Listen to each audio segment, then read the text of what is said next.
En la noche del 30 de octubre de 1501, en los apartamentos privados del Palacio Apostólico, 50 mujeres fueron despojadas de sus ropas y obligadas a arrastrarse sobre el mármol frío.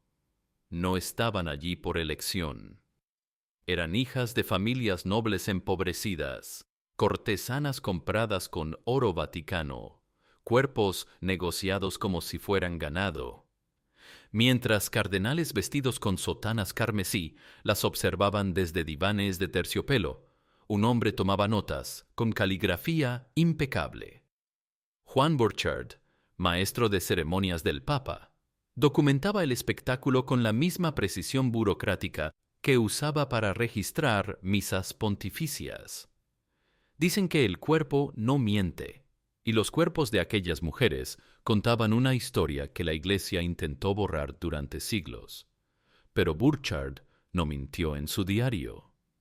No adornó, no exageró, no moralizó. Solo escribió: Quinquaginta meretrices, in solis camisis, coram sanctissimo. 50 prostitutas, en camisas solamente, ante su santidad. Las palabras eran clínicas, casi médicas, como si describiera una procesión litúrgica. Y quizás, en su mente de funcionario papal, lo era. Esta no es la historia de un escándalo aislado. Es la historia de un sistema donde el poder sagrado se convirtió en instrumento del deseo privado, donde espacios consagrados a Dios albergaron competiciones sexuales, donde la burocracia vaticana registró cada pago, cada soborno, cada cuerpo comprado con la misma eficiencia que administraba sacramentos. Esta es la historia de cómo el Vaticano renacentista operó simultáneamente como iglesia y burdel, y todo quedó documentado en registros que nadie esperaba que sobrevivieran. Para entender cómo la sede de la cristiandad se convirtió en teatro de tales abominaciones, hay que retroceder a un hombre que compró el papado con la misma naturalidad con que otros compraban aceitunas en el mercado. Rodrigo Borgia nació en 1431 en Xàtiva, Valencia, hijo de una familia noble española con ambiciones que sobrepasaban sus recursos. Su tío, Alfonso de Borja, se convirtió en Papa Calixto III, y ese parentesco fue su primera lección. En la Iglesia, la sangre importaba más que la santidad. Desde joven, Rodrigo aprendió que todo tenía precio. Los cargos eclesiásticos no se ganaban con piedad, se compraban con oro o se heredaban por nepotismo. A los 25 años ya era cardenal, no por mérito teológico, sino porque su tío necesitaba aliados en el Sacro Colegio. No importaba que Rodrigo tuviera amantes públicas, que sus hijos ilegítimos corrieran por los pasillos vaticanos, que su interés en la Biblia fuera nulo. Lo que importaba era su habilidad para acumular beneficios eclesiásticos como otros acumulaban monedas. Durante 40 años, Rodrigo fue cardenal. 40 años acumulando riquezas de obispados que nunca visitó, cobrando rentas de parroquias que nunca vio, vendiendo indulgencias a crédulos que creían comprar el cielo. Su palacio en Roma era más lujoso que muchas cortes reales. Tapices flamencos cubrían paredes donde debían colgar crucifijos. Sus cenas eran bacanales disfrazadas de reuniones diplomáticas, y sus amantes, muchas, tantas que los cronistas perdieron la cuenta, entraban y salían con la misma naturalidad que los embajadores. Pero en 1492, cuando el Papa Inocencio V murió tras años de enfermedad, Rodrigo vio su oportunidad. El cónclave que debía elegir al nuevo pontífice se convirtió en subasta. Rodrigo Borgia no rezó por el Espíritu Santo, contó su oro. Los registros son brutalmente claros. Mulas cargadas de plata entraban de noche en las residencias de cardenales indecisos. Beneficios eclesiásticos cambiaban de manos. El cardenal Ascanio Sforza recibió el vicecancillerato y 4 ciudades ricas. El cardenal Orsini obtuvo el castillo de Monticelli y rentas de varios obispados. Incluso el cardenal veneciano, que se consideraba incorruptible, aceptó la abadía de Subiaco. Cada voto tenía precio y Rodrigo Borgia pagó en efectivo. El 11 de agosto de 1492, Rodrigo Borgia fue elegido papa. Tomó el nombre de Alejandro VI. Dicen que cuando besó el anillo pontificio, sonrió. No era la sonrisa de un hombre tocado por la gracia divina. Era la sonrisa de un comerciante que acaba de cerrar el mejor negocio de su vida. Y desde ese momento, el Vaticano dejó de ser solo la sede de San Pedro. Se convirtió en su propiedad personal. Alejandro VI no perdió tiempo. Los apartamentos papales tradicionales le parecían demasiado austeros, demasiado públicos, demasiado expuestos a la vigilancia de los cardenales que aún recordaban cómo había comprado la tierra. Necesitaba privacidad. Necesitaba espacios donde nadie pudiera entrar sin su permiso, donde ningún cronista pudiera espiar, donde sus deseos no conocieran límites. Ordenó la construcción de nuevos apartamentos privados dentro del Palacio Apostólico. No eran celdas monásticas. Eran suites de lujo que habrían avergonzado a cualquier príncipe secular. Los techos fueron pintados por Pinturicchio, con frescos que mezclaban mitología pagana y símbolos cristianos de manera tan confusa que parecían burla. Dioses olímpicos fornicando junto a vírgenes santas, sátiros persiguiendo ninfas bajo la mirada de arcángeles impasibles. Los registros de construcción sobreviven. Los libros de cuentas del Vaticano muestran pagos simultáneos. Usmeles de ducados para renovación de capillas privadas y sumas idénticas para equipamiento de apartamentos personales de su santidad. Terciopelo carmesí para cubrir divanes, espejos venecianos para decorar alcobas, vinos de Chipre para abastecer bodega tras bodega. Todo pagado con dinero de diezmos que campesinos hambrientos habían entregado, creyendo que financiaban la salvación de sus almas. Pero los apartamentos no eran solo para contemplar frescos. Juan Burchard, el meticuloso maestro de ceremonias, los describió con frialdad burocrática. Camerae privata quae non patent cardenalibus. Cámaras privadas que no están abiertas a los cardenales. Espacios donde el Papa podía hacer lo que quisiera sin testigos oficiales, excepto que Burchard sí fue testigo. Era su trabajo estar presente en todos los actos del pontífice, públicos y privados, y lo que vio lo anotó con esa eficiencia alemana que lo caracterizaba sin escándalo aparente, como si registrara cualquier ceremonia litúrgica. Los embajadores extranjeros empezaron a murmurar. El enviado veneciano, Francesco Capello, escribió a su dogo en 1500. La corte pontificia se asemeja más a la corte del Gran Turco que a la de Cristo. No era retórica diplomática, era observación etnográfica. El representante de Ferrara, Giovanni Lucido Cataneo, fue más explícito. El Papa vive como ningún Papa ha vivido jamás. Sus fiestas son escándalos públicos disfrazados de banquetes privados. Pero ni siquiera estos diplomáticos, acostumbrados a las corrupciones de las cortes italianas, imaginaban lo que realmente ocurría tras las puertas cerradas de los apartamentos papales. Porque Alejandro VI no se conformaba con tener amantes. Eso era común entre los papas renacentistas. Julio II tendría a amantes masculinos. León X sería acusado de sodomía. Pablo III tendría hijos ilegítimos que nombraría cardenales. La corrupción sexual era la norma, no la excepción. Lo que Alejandro VI hizo fue diferente. Convirtió el sexo en espectáculo, en entretenimiento para una élite eclesiástica aburrida por siglos de ceremonias monótonas.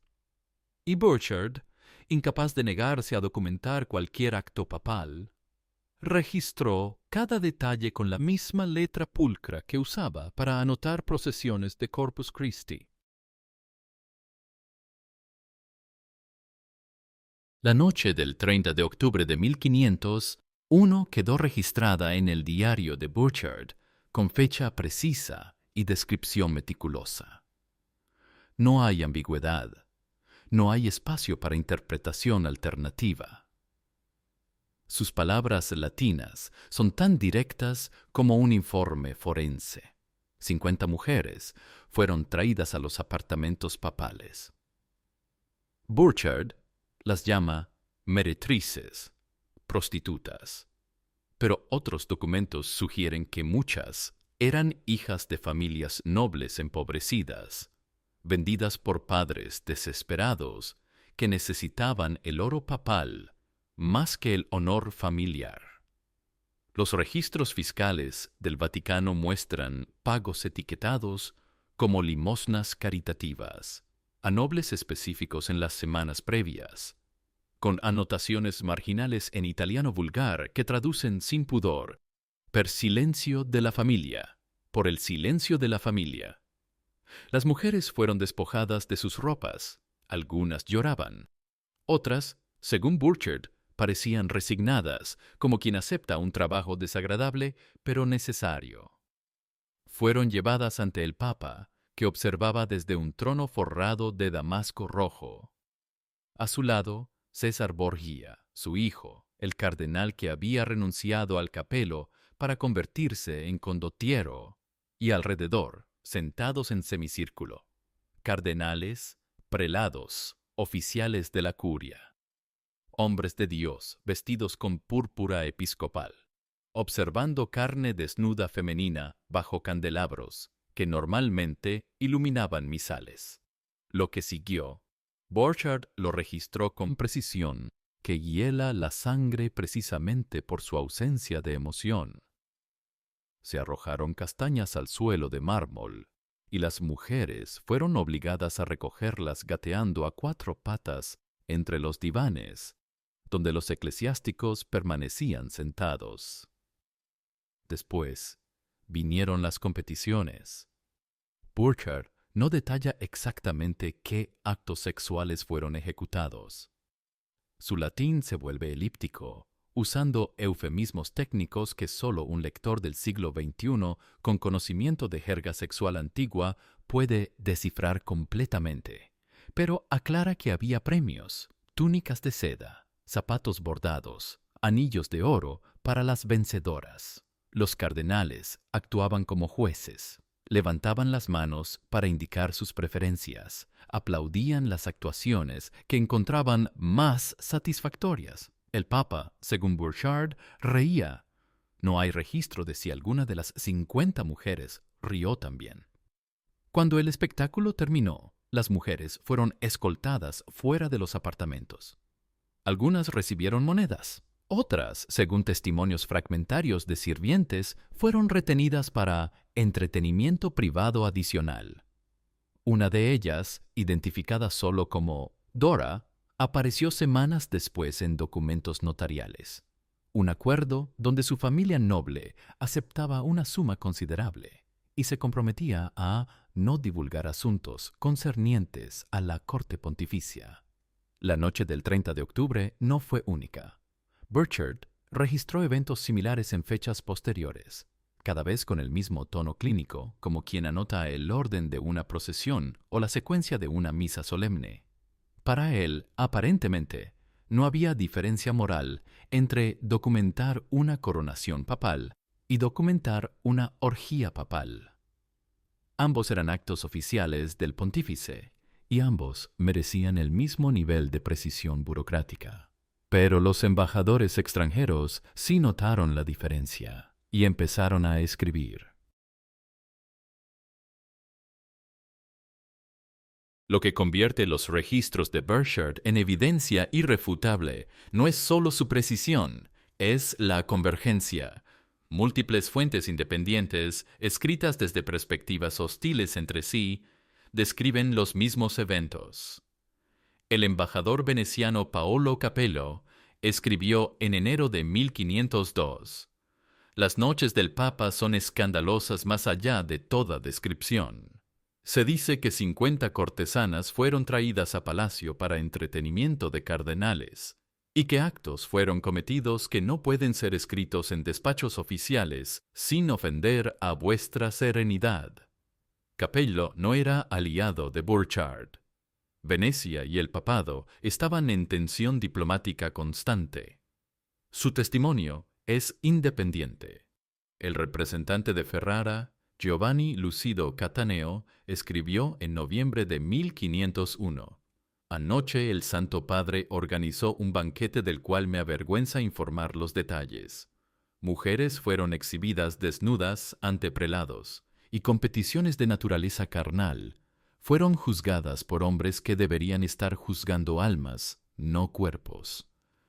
Ferrara era aliado político de los Borgia. Cataneo tenía toda razón para ocultar escándalos papales, no divulgarlos. Que lo hiciera muestra la imposibilidad de ignorar lo obvio. Hasta el embajador florentino, Francesco Soderini, que normalmente evitaba criticar al Papa por razones de prudencia política, escribió en diciembre de 1501: «Las costumbres del Palacio Apostólico han llegado a tal extremo que considero mi deber informar a vuestras señorías, aunque ello me cause vergüenza al escribir». Y luego, en código diplomático apenas velado, describió actos contrarios a toda decencia cristiana ejecutados en presencia del Santo Padre. 3 embajadores. 3 ciudades-estado italianas con intereses divergentes y a menudo opuestos. 3 testimonios que convergen en las mismas fechas, describen los mismos tipos de eventos, usan el mismo tono de escándalo contenido. No pueden ser invenciones coordinadas. Son observaciones independientes de una realidad que nadie podía negar. Y luego están los registros fiscales. Los libros de cuentas del Vaticano, preservados en archivos que los Borgia nunca imaginaron que serían abiertos siglos después, muestran pagos sistemáticos etiquetados con eufemismos transparentes para gastos de entretenimiento privado de su santidad, limosnas discrecionales a familias nobles, compensación por servicios prestados al Palacio Apostólico. Los montos son específicos, las fechas precisas, los nombres de los beneficiarios registrados con caligrafía de escribas, que probablemente no entendían completamente qué estaban documentando. Pero las anotaciones marginales, añadidas en italiano coloquial por funcionarios de menor rango, revelan la verdad. Pagato per silencio. Pagado por silencio. Donación para cubrir vergüenza familiar. Donación para cubrir vergüenza familiar. Una entrada del 15 de noviembre de 1500. 1 es particularmente reveladora. 100 ducados a la familia Caracciolo por asuntos reservados concernientes Dora. 100 ducados a la familia Caracciolo por asuntos reservados concernientes Dora a Dora. Dora Caracciolo aparece en múltiples crónicas como noble romana retenida en los apartamentos papales durante semanas. Su familia la recuperó solo después de negociaciones que incluyeron, según un notario romano, compensación financiera sustancial y garantías de discreción perpetua. El sistema no operaba en sombras. Operaba a plena luz, protegido por la certeza de que nadie se atrevería a desafiarlo. Y durante años, esa certeza fue correcta. De las 50 mujeres de aquella noche de octubre, solo conocemos fragmentos. Burchard las llamó prostitutas, pero esa palabra, en el siglo XVI, era más flexible de lo que parece. Podía significar cortesana profesional, pero también mujer noble caída en desgracia, viuda sin recursos, hija vendida por familia empobrecida. Los registros de conventos romanos muestran un patrón perturbador en los meses posteriores a las orgías papales documentadas. Admisiones inusuales de mujeres nobles que tomaban votos con dotes desviadas, sumas pagadas no por las familias de las novicias, como era costumbre, sino por benefactores anónimos de la corte pontificia. El convento de Santa María sopra Minerva registró en enero de 1502 la entrada de 3 mujeres nobles, ninguna mayor de 25 años, todas con votos acelerados que omitieron el período usual de noviciado. Las dotes fueron pagadas en efectivo por un enviado papal. Las mujeres no tenían vocación religiosa previa. Una de ellas intentó escapar del convento semanas después y fue devuelta por guardias vaticanos. Eran estas mujeres entre las 50. Los registros no lo confirman explícitamente, pero la coincidencia temporal y el origen del dinero sugieren que el convento fue usado como prisión blanda, un lugar donde mujeres que habían visto demasiado podían ser silenciadas con hábitos en lugar de cadenas. Otras mujeres desaparecieron de registros completamente. Nombres que aparecen en listas de cortesanas romanas en 1500 simplemente ya no están en 1502. No hay certificados de defunción, no hay registros de matrimonio, no hay rastro documental, como si hubieran sido borradas.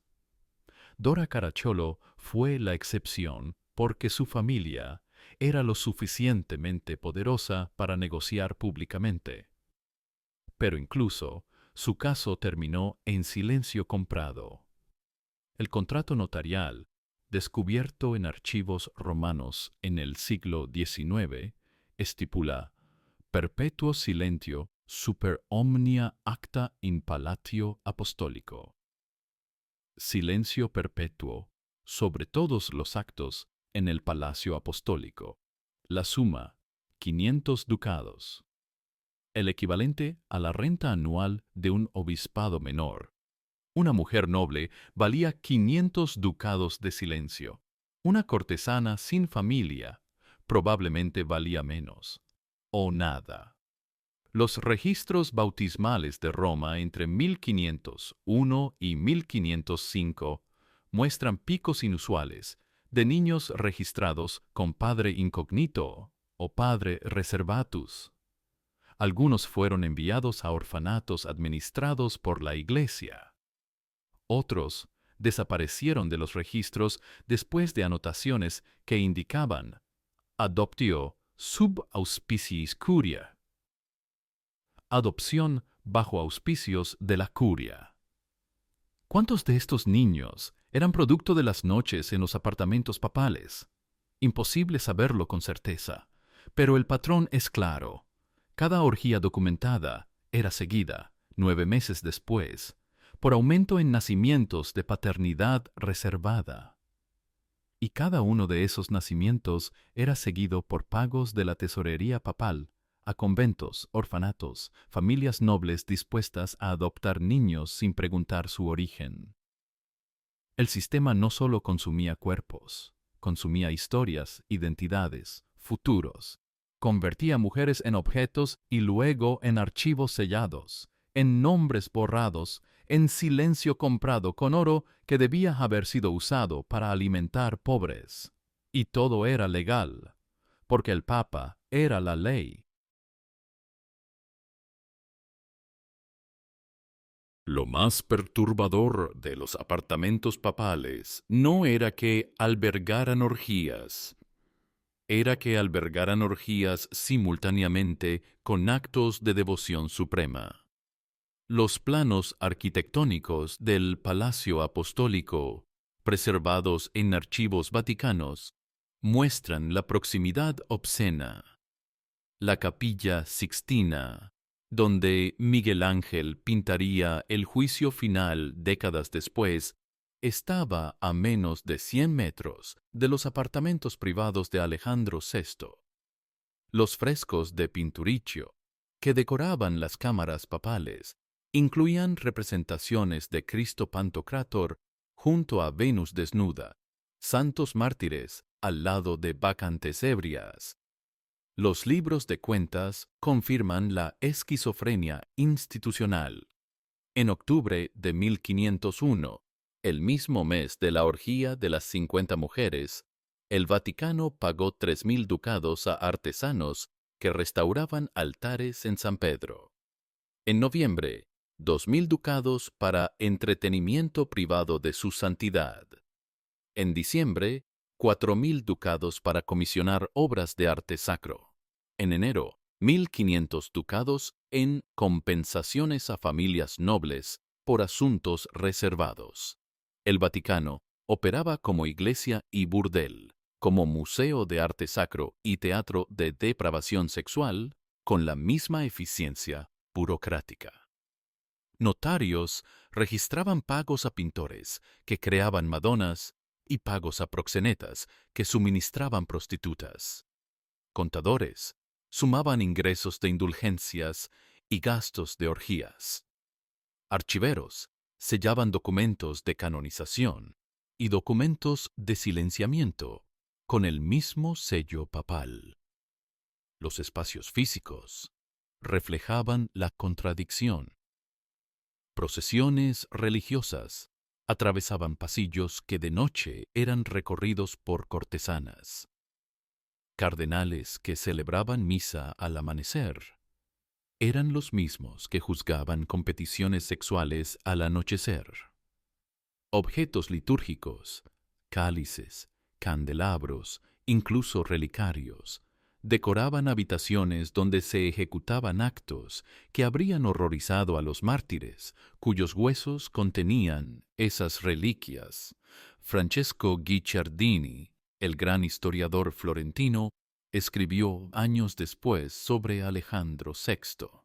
Nunca hizo nada, nunca pensó en nada, excepto cómo engañar a la gente, y siempre encontró víctimas para sus fraudes. No hubo hombre que jamás hiciera promesas más solemnes, o que las observara menos.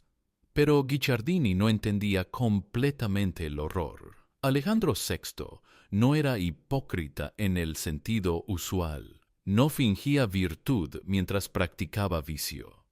Él había trascendido esa dicotomía. Para él no había contradicción entre ser papa y organizar orgías, porque había dejado de creer que existiera diferencia moral entre lo sagrado y lo profano. Todo era instrumento de poder. La misa era espectáculo. La orgía era espectáculo. Ambos demostraban su dominio absoluto sobre cuerpos y almas. Los apartamentos papales eran la metáfora física de esa filosofía. Espacios donde Cristo y Venus coexistían sin vergüenza, donde la autoridad divina santificaba cualquier acto del pontífice, incluyendo la cosificación de 50 mujeres desnudas arrastrándose sobre mármol sagrado. Y durante 11 años, ese sistema funcionó perfectamente. El 18 de agosto de 1503, Alejandro VI murió tras días de fiebre violenta. Oficialmente fue malaria. Los rumores dijeron veneno. Algunos acusaron a César Borgia de haber envenenado accidentalmente a su padre en un banquete destinado a matar a un cardenal rival. Otros dijeron que Dios finalmente había juzgado al papa corrupto. Lo que sí está documentado es cómo murió su cuerpo después de muerto. Burchard, siempre el meticuloso funcionario, registró los detalles con su característica precisión. El cadáver de Alejandro VI se descompuso con velocidad antinatural. En el calor agostino de Roma, su cuerpo se hinchó hasta volverse grotesco. La piel se oscureció. El hedor se volvió insoportable tan rápidamente que los sirvientes se negaron a manejar el cadáver. Tuvieron que forzar el cuerpo inflado dentro del ataúd. Burchard escribió: el rostro se había vuelto más negro que carbón, cubierto de manchas lívidas. La nariz estaba hinchada, la boca distorsionada. La lengua había doblado su tamaño y llenaba la boca de tal forma que sobresalía de los labios. No se parecía a un rostro humano. Los embajadores que vinieron a presentar respetos retrocedieron ante el olor. El funeral fue apresurado, casi secreto. Ninguna de las pompas usuales de un entierro papal. Solo prisa por enterrar el cadáver antes de que la descomposición fuera total. Algunos vieron en ello la mano de Dios. El cuerpo que había albergado tanta corrupción se corrompió más rápido que cuerpo humano debía corromperse. Pero la ciencia moderna tiene explicación más mundana. En el calor de agosto, un cuerpo obeso con sistema inmunológico debilitado por enfermedad se descompone rápidamente. La hinchazón, el oscurecimiento, el hedor, todo son efectos normales de putrefacción acelerada. No hacía falta milagro divino. La naturaleza bastaba para destruir incluso a un papa. Lo que siguió fue más revelador que la muerte misma. Los apartamentos papales fueron saqueados esa misma noche. César Borgia, moribundo por la misma fiebre que mató a su padre, envió soldados a confiscar todo objeto de valor antes de que los cardenales pudieran inventariar la propiedad papal. Oro, joyas, tapices, todo fue cargado en carretas y sacado del Vaticano bajo protección armada. Los documentos fueron quemados. Burchard registra que muchos papeles fueron destruidos por orden de personas cercanas al difunto pontífice. ¿Qué contenían esos documentos? Probablemente evidencia aún más comprometedora que lo que Burchard había registrado. Contratos, recibos, cartas, el archivo completo de una década de corrupción sistemática. Pero no pudieron destruir todo.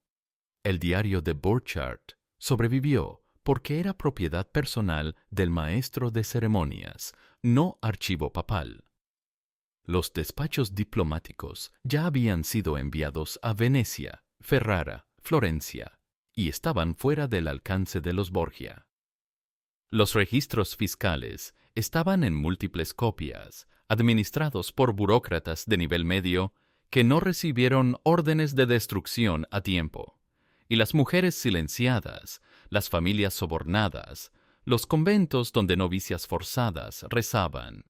Todos esos archivos dispersos sobrevivieron precisamente porque nadie pensó que importarían siglos después. La historia había sido fragmentada, pero no borrada. Y los fragmentos, reunidos por historiadores del siglo XIX y XX, revelaron un mosaico de horror que ni los más creativos difamadores de los Borgia habían imaginado completamente. El sucesor de Alejandro VI fue Pío III, que vivió solo 26 días como papa.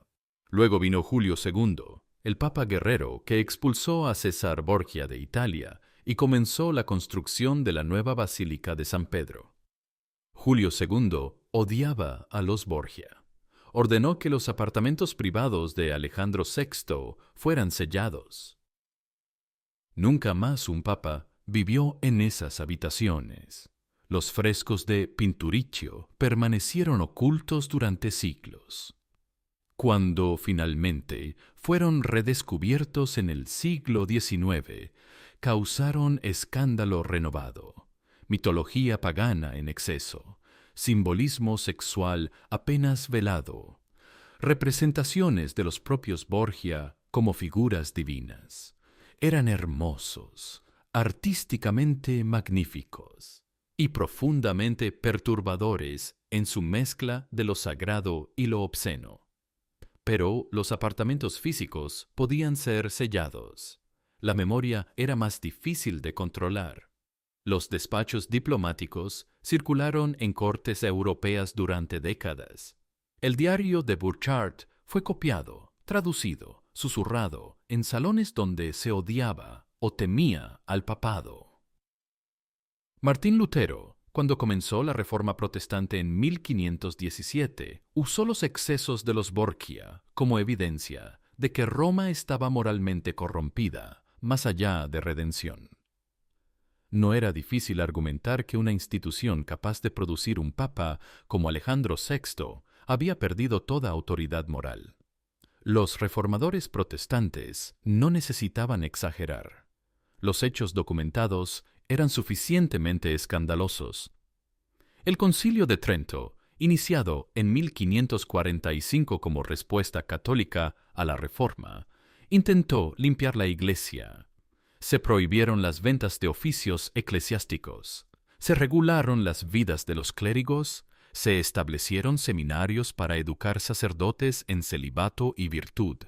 Pero nada de eso podía deshacer lo que había sido hecho. Las 50 mujeres de aquella noche de octubre seguían muertas, silenciadas, o encerradas en conventos. Los niños de paternidad reservada seguían sin nombre. Las familias sobornadas seguían con su oro y su vergüenza. Y el sistema que había permitido todo eso, nepotismo, opacidad fiscal, control absoluto de tribunales, burocracia dispuesta a documentar cualquier crimen siempre que viniera firmado con autoridad suficiente. Ese sistema no fue desmontado, solo fue maquillado, porque el problema no era Alejandro VI como individuo. El problema era que una institución que se declaraba guardiana de la moralidad cristiana había creado estructuras que permitían a un hombre, sin moral alguna, convertirse en su líder máximo, y luego operaba con tal eficiencia que sus crímenes quedaban registrados en libros de cuentas, como si fueran gastos ordinarios de administración. Y esas estructuras, con modificaciones, sobrevivieron siglos. En 2002, el Boston Globe publicó una investigación que reveló décadas de abuso sexual por sacerdotes católicos, encubiertos sistemáticamente por la jerarquía eclesiástica.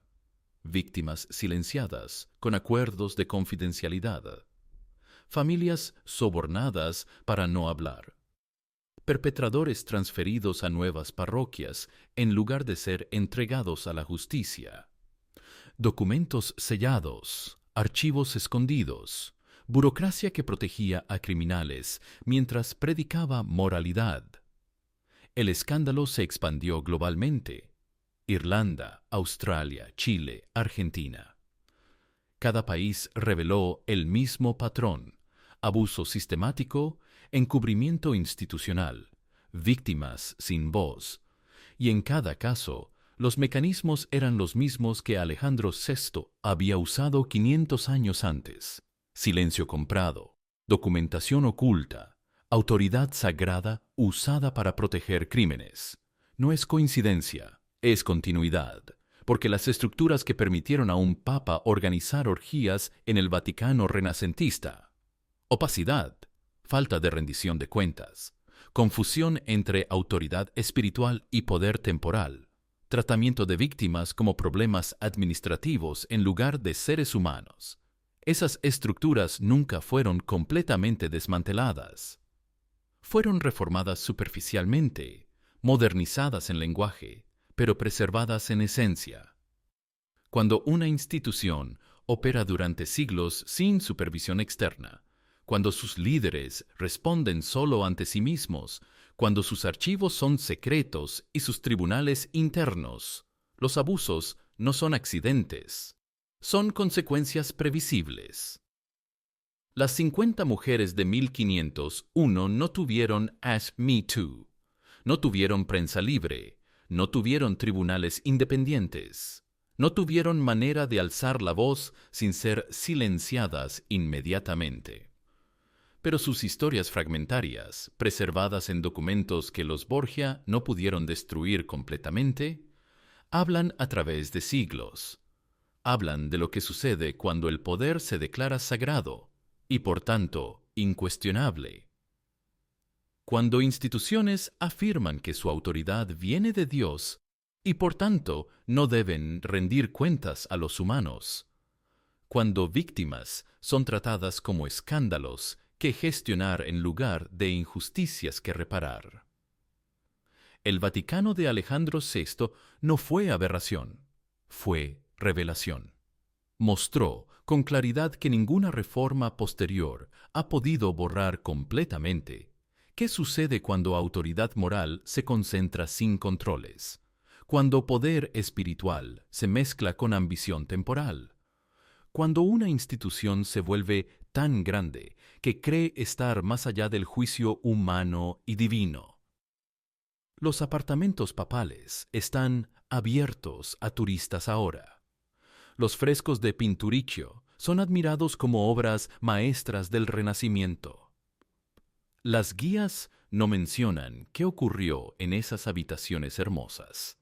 Dicen que Alejandro VI fue un papa corrupto, pero no explican completamente cómo operaba su corrupción, cómo 50 mujeres fueron instrumentalizadas como entretenimiento, cómo el sistema que debía proteger almas se convirtió en máquina de consumir cuerpos, porque admitirlo completamente sería admitir que el problema no era solo Alejandro VI.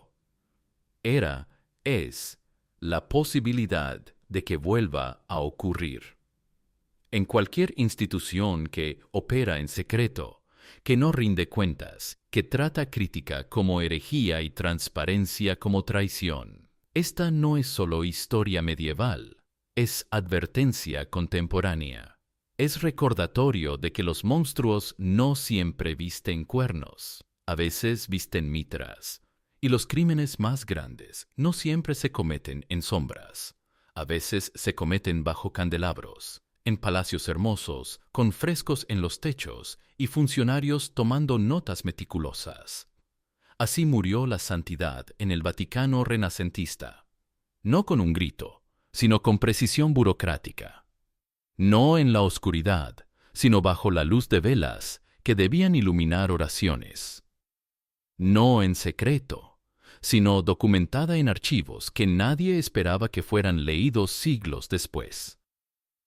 Y si esta historia te ha perturbado, si algo dentro de ti se revela ante la idea de que tales actos ocurrieron en el corazón mismo de la cristiandad, entonces has entendido el mensaje. Porque la historia no existe para confortar, existe para advertir. Las 50 mujeres de aquella noche de octubre no pueden hablar, pero sus sombras, preservadas en fragmentos de archivo, en anotaciones marginales, en documentos diplomáticos y libros de cuentas, aún gritan a través de 500 años de silencio. Y su grito dice: nunca olviden que el poder sin rendición de cuentas, sin importar cuán sagrado se declare, siempre encuentra manera de convertir personas en objetos. Siempre.